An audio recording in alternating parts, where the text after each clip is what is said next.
Hello बच्चों, आज हम पढ़ने जा रहे हैं कक्षा 12 की अंतरा का आपका ये पद जो कि लिखा है गणानंद जी ने। गणानंद जी जो है बच्चों, ये रीति काल के प्रसिद्ध कवि है और रीति मुक्त काव्य धारा के कवि है। गणानंद जो है ये मुगल बादशाह मोहम्मद शाह रंगीला के दरबारी कवि हुआ करते थे। इन्हीं बादशाह के दरबार में एक नर्तकी थी। कौन थी नर्तकी? जिसका नाम क्या था? जिसका नाम था वो दो बच्चों सुजान। जो आप इस पद में पढ़ेंगे सुजान। तो सुजान से ये प्रेम करते थे। जो नर्तकी थी सुजान, वो इनकी प्रेमिका थी। तो उसी को संदर्भ में रखते हुए ये पद लिखा है, और कैसे उनकी प्रेमिका उन्हें नजरअंदाज कर रही थी, उन्हें इग्नोर कर रही थी, उसके बारे में इस पद में बताया है। तो उसकी प्रस्तावना हम देखते हैं। बहुत ही सरल शब्दों में समझेंगे। आप चाहो तो साथ के साथ स्क्रीनशॉट लेते जाना। जो कवित एक प्रकार का क्या है कि एक छंद है। कवित नाम क्यों उस पद का? कवित क्या होता है? एक छंद होता है कवित। जैसे बहुत सारे छंद होते हैं, चौपाई होती है, वैसे ही एक सोरठा होता है। वैसे ये क्या है? ये कवितिक छंद है। तो उसी छंद पर आधारित ये पद है, उसी शैली में लिखा हुआ है। तो उसमें क्या लिखे है, क्या बात है कि जो घनानंद जी है वो अपनी प्रेमिका सुजान को संबोधित करते हैं, और वो अपनी प्रेमिका से प्रेम करते हैं। दूसरी तरफ से उनकी प्रेमिका है सुजान, उन्हें नजरअंदाज कर दिया, मतलब उन्हें इग्नोर कर रही है। कभी इसमें लिख रहे हैं कि बहुत दिन हो चुके हैं, मैं तुम्हें संदेश भेजता हूँ, मैं तुम्हें पत्र लिखता हूँ, लेटर लिखता हूँ, तुम उसका जवाब ही नहीं दे रही हो। तुम उसका जवाब क्यों नहीं दे रही हो? तुम उसकी जवाब मतलब देना क्यों नहीं चाहती हो? क्यों उत्तर नहीं दे रहे हो? क्या तुम मुझे नजरअंदाज कर रही हो? आगे चलकर कभी बताएंगे कि तुम जो जवाब नहीं दे रही हो वो तुम्हें किस प्रकार पछताना पड़ेगा। तो हम फटाफट बिना किसी देरी के शुरू करते हैं इसको। तो पद चालू करते हैं हम। बहुत दिनानको अवधि आस पास परे, खरे अरबरनी भरे है उठी जान को। बहुत दिनानको अवधि आस पास परे, खरे अरबरूनी भरे है उठी जान को। देखो बच्चों, दिनान मतलब होता है दिन, और जो खरे मतलब होता है अत्यधिक, अरबरनी मतलब घबराहट, और जान यहाँ पे कहा है अपनी सुजान प्रेमिका को। तो पूरी व्याख्या यह हुई। कवि घनानंद अपनी प्रेमिका को संबोधित करते हुए कहते हैं कि बहुत दिनों का समय बीत चुका है। हे सुजान, अब तो अत्यधिक समय बीत चुका है, तुम मुझे जवाब क्यों नहीं दे रही हो? तुम मुझे जवाब दो। मुझे अनदेखा क्यों कर रही हो? मुझे नजरअंदाज क्यों कर रही हो? क्यों मुझे इग्नोर कर रही हो? मुझे जवाब दो। कही कही आवन छबीले मन भावन को, गही गही राखती ही दे दे सलमान को। कहीं कहीं मतलब होता है कह कह कर, आवन मतलब आना, छबीले मतलब सुंदर, मन भावन मतलब मन को अच्छा लगने वाला, मन को भावन, जो मन को भाता है, और गही गही मतलब पकड़ पकड़ कर। तो इसमें क्या कह रहे गणानंद जी कि मैं अपने आप को बार बार ये कहता रहता हूँ। क्या कहता हूँ? कि अपने आप को बार बार कि वह सुंदर है, मन को सुंदर लगने वाली मेरी जो प्रेमिका है, आज नहीं तो कल जरूर लौटकर मेरे पास आएगी। जो सुंदर लगने वाली मेरी प्रेमिका है, वो आज नहीं तो कल मेरे पास जरूर आएगी। आगे क्या कहते हैं कवि कि गही गही रखती ही दे दे सम्मान को, मतलब मेरे पास जो मेरे प्राण है, मैंने उनको पकड़ के रख रखा है। क्यों पकड़ के रख रखा है? क्योंकि तू उन्हें अग सम्मान दे दे, मतलब तू अब मेरी बात रख ले, मतलब मेरा पत्र उसका जवाब दे दे। तू मेरे को इग्नोर मत कर, मतलब मुझे इग्नोर मत कर, तू उसका जवाब दे दे। मेरे प्राण उससे पहले निकल जाए, उससे पहले तू क्या है, मुझे जवाब दे दे। झूठी बतियान की पत्यानी ते उदास है के। बतियानी मतलब होता है बच्चों बातों पर, और पत्यानी मतलब होता है विश्वास। अब ना गिरत कन आनंद निदान को। तो पूरी व्याख्या क्या हुई? तुमने मुझे बार बार झूठा दिलासा दिया कि तुम आओगी, कि तुम आओगी, तुम मुझसे मिलोगी, पर तुम नहीं आई। अब इन झूठी बातों पर है ना, मुझे विश्वास नहीं होता। मेरा मन अब उदास हो चुका है, और अब इन झूठी बातों को सोचता है तो मेरा मन और उदास हो जाता है। तो मैं अब इन बातों पर विश्वास नहीं करता। आदित्य कनानंद कह रहे हैं कि अब नहीं गिरता ये हृदय आनंद में, क्योंकि जो तुमने मुझे झूठी बातें कही है, जो झूठे मुझे दिलासे दिए ना, अब वे आनंद नहीं आता मुझे। अब इस गणानंद को आनंद नहीं आता इन झूठी बातों पर। आगे क्या कह रहे कवि? अदर लगे है आनी तरीके पयान प्राण, चाहत चलन ये संदेशो ले सुजान को। मतलब इसमें कवि कह रहे हैं कि मेरे जो मतलब आनी आनी करी का मतलब होता है तो आकर के, अदर का मतलब होता है वोट, पयान का मतलब होता है निकलना। तो इसमें कन्हैया जी कह रहे हैं कि मेरे जो प्राण है और जो मेरे होठों तक आ चुके हैं, आकर लग गए हैं, मेरे जो प्राण है वो होठों तक आकर लग चुके हैं, और अब चाहते हैं निकलना। अब वो निकलना ही चाहते हैं। अब वो निकल जाए इससे पहले तुम सुजान, तुम आ जाओ और ये संदेशा ले जो मैंने भेजा है, उसका जवाब दे दो। तो इसमें कवि ने पूरी अपनी जो प्रेम की पीड़ा थी उसका वर्णन किया है। कनानद जो है वो प्रेम की के कवि कहे जाते हैं, रीतिकाल के प्रसिद्ध कवि है ये। आप आगे बीए में पढ़ेंगे इसको जब आप हिंदी साहित्य रखेंगे तो। अब हम इसके अलंकार की बात कर लेते हैं। इसमें पहला अलंकार है वो है पुनरुक्ति प्रकाश अलंकार। देखो जैसे आपने देखा होगा पावी में कही कही गही गही दे शब्दों की बार बार आवृत्ति हुई है, जिस कारण यहाँ पे क्या हुआ, पुनरुक्ति प्रकाश अलंकार हो गया, जो आप विशेष में लिख रखते हो एग्जाम में। एक दूसरा है अनुप्रास अलंकार। ये लगभग हर आपको कविता में मिलेगा, हर पद में मिलेगा अनुप्रास अलंकार। जैसे वर्णों की आवृत्ति में कैसे हुई है, क ग त वर्णों का मेल जो है यहाँ पर आवृत्ति हुई है। कैसे, मैं आपको दिखाता हूँ। देखो देखो, चाहत चल, यहाँ पे क्या आ गया, अनुप्रास अलंकार आ गया, च शब्द आ गया, अनुप्रास अलंकार है। ऐसे ही गिरत गण ग ग आया, अनुप्रास अलंकार है। तो वर्णों की क्या हुई, आवृत्ति हो गई है। दूसरा है यहाँ पे अतिशोक्ति अलंकार। अतिशोक्ति अलंकार कैसे हुआ, ये देखो ये जो आई थी ना, अदर लगे आनी करी के प्यार प्राण, मेरे जो प्राण है वो होठों तक आकर लग गए हैं और अब निकलना चाहते हैं। तो ये क्या, ये कुछ ज्यादा ही अतिशोक्ति की बात हो गई है।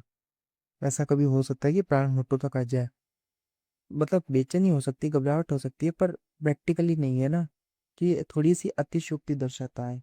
और रीतिकाल की लगभग कवियों में आपको अतिशयोक्ति मिलेगी ही मिलेगी। और इसकी भाषा जो है बच्चों वो ब्रज भाषा है। ये पद अत्यंत परिष्कृत, प्रवाहमयी और साहित्यिक ब्रज भाषा में रचित है। लौकिक या स्वाभाविक शब्दावली जो हम इसकी देखें, इसमें आम बोलचाल के भावों को व्यक्त करने वाले देशज और तद्भव शब्दों जैसे अरबरनी, बतियानी, पत्यानी, अदर का बहुत ही सुंदर और स्वाभाविक प्रयोग किया गया है, जो ब्रज भाषा के माधुर्य को बढ़ाता है। शैली की बात करें तो हम इसमें क्या है कि वियोग प्रधान भावात्मक शैलियाँ। वियोग पक्ष यहाँ पे श्रृंगार का है ना, वियोग पक्ष यहाँ पे इस पद में जो विरह है, कि विरह की पराकाष्ठा, तड़प, घुटन और प्राणांत की स्थिति का अत्यंत मार्गी मार्मिक और मनोवैज्ञानिक चित्रण किया गया है। दूसरी क्या है कि इसमें लाक्षणिक है व्यंजक शैली, मतलब ननानंद की शैली की सबसे बड़ी ये विशेषता होती है, हर इनकी जो हर कविता या पद होते हैं जितने भी, कि उसमें लाक्षणिकता होती है। वह सीधी बात कहने के बजाय अंतर मन की गहराइयों से उपजे भावों को व्यंजना शक्ति के माध्यम से प्रस्तुत करते हैं, जिससे पाठक सीधे तौर पर उस पीड़ा को महसूस कर पाता है। चित्रोपन शैली, मतलब दृश्य विधान शैली है ये, जिसमें पद के शब्द इतने सजीव है कि हमें पढ़ते पढ़ते ये लगता है कि चित्रांकों के सामने है, उभर आता है। जैसे नायिका का बार बार सुजान, सुजान शब्द जैसे ही आता है तो नायिका का हमारे जो मन दिमाग मस्तिष्क है, उसमें एक चित्र सा बन जाता है नर्तकी का। एक जो बादशाह जो मोहम्मद शाह रंगीला किए थे, दरबारी कवि, ऐसी एक छवि हमारे दिमाग में बन जाती है। झूठी बातों पर विश्वास उड़ जाना, उदास हो जाना, प्राणों का व्याकुल होकर होठों पर आ जाना, तो ये सब क्या है, बिल्कुल एक चित्र की तरह बताया गया है। इसका हम दूसरा पद देखें, इन्हीं का आना कानी आरसी निहारिबो करोगे कोमो। ये दूसरा पद शुरू हो चुका है। आरसी मतलब होता है बच्चों दर्पण, देखते हुए का मतलब हो, मतलब निहारिबो का मतलब होता है देखते हुए, और कोलो मतलब होता है कविता। आना कानी आरसी निहारिबो करोगे कोलो, कहा मुंह को चकित दशा त्यों न देखी डायली हो। कहा मुंह को चकित दशा त्यों न देखी डोली है। मुंह मतलब मेरी, दशा मतलब दशा, देखी मतलब दृष्टि, डालोगी मतलब डोली मतलब डालोगी। पूरी व्याख्या क्या हुई बच्चों की, कभी अपनी प्रिया को संबोधित, मतलब अपने प्रियतम को संबोधित करते हुए कह रहे हैं कि, हे प्रिय, कब तक दर्पण को देखते हुए आनाकानी करोगी, मतलब कब तक इग्नोर करोगी दर्पण को देखते हुए भी, मतलब तुम सबको जान रही हो कि मैं तुमसे प्रेम करता हूँ, फिर भी तुम मुझे क्या कर रही हो, इग्नोर कर रही हो। कभी तो मेरी ये चकित, मतलब ये मेरी जो बुरी दशा है ना, उसे देख कर तुम्हारी दृष्टि मेरे ऊपर पड़ेगी, मेरे ऊपर डलेगी, तुम्हारा दिल कभी तो पिघलेगा। इसी में, इसी आस में मैं बैठा हूँ। तुम्हारा मन कभी तो पिघलेगा। मौन हो सो देखी हो, कितेक पन पाली हो चूं, फूक भरी मुंह तब लाए आप बोली है। आगे कभी कह रहे हैं, देखो देखी हो मतलब होता है कितने दिन, कितेक मतलब कितने दिन, ठीक है। देखती हो मतलब देखते हैं कि कितने मतलब कितने दिन, पन मतलब होता है प्राण, प्राण मतलब एक संकल्प है ना। पाली हो मतलब पालती हो। कूक भरी मतलब पुकार भरी, और मुख का मतलब चुप्पी। तो क्या कहते हैं गणानंद यहाँ पे, गणानंद जी कहते हैं कि मैं मौन हूँ और चुप हूँ, और ये देख रहा हूँ कि तुम कितने दिन तक, तुम्हारे प्रण तुम्हारे संकल्प है ना कितने दिन तक चलता है, मैं भी देख लेता हूँ मुझसे बात नहीं करने का। कब तक तुम मुझसे बात नहीं करती हो, जवाब नहीं देती हो मेरे पत्रों का। और जो तुम्हारा प्रण है ये कब कब तक तुम पाले रखती हो, मतलब कब तक अपनी अकड़ में रहती हो। तो थोड़ा यहाँ पे इन्होंने एक जो गुस्सा होता है वो थोड़ा सा प्रकट किया है इसने। कूक भरी मुक तब बुलाए आपू बोली है, मतलब मेरी जो पुकार भरी जो चुप्पी है। अब ये पुकार भरी जो चुप्पी है ये भी बहुत ही मतलब एक अलग ही शब्द, बहुत गहरी बात है इसमें। कि इसमें कवि कह रहे हैं, जो मेरी चुप चुप है ना, चुप जो चुप्पी है, तो इस चुप्पी में भी है ना कुछ बात है। और इस चुप्पी पर एक ना एक दिन तुम्हें अपने आप बोलना ही पड़ेगा। मेरी चुप्पी देखकर तुम्हें एक ना एक दिन बोलना पड़ेगा। आज भी कह रहे हैं कन्हैयानंद जी, जान गना आनंद यो मोही तुम्हें पेज परी, जानी ये गो टेक टरे कौम तो मलोली है।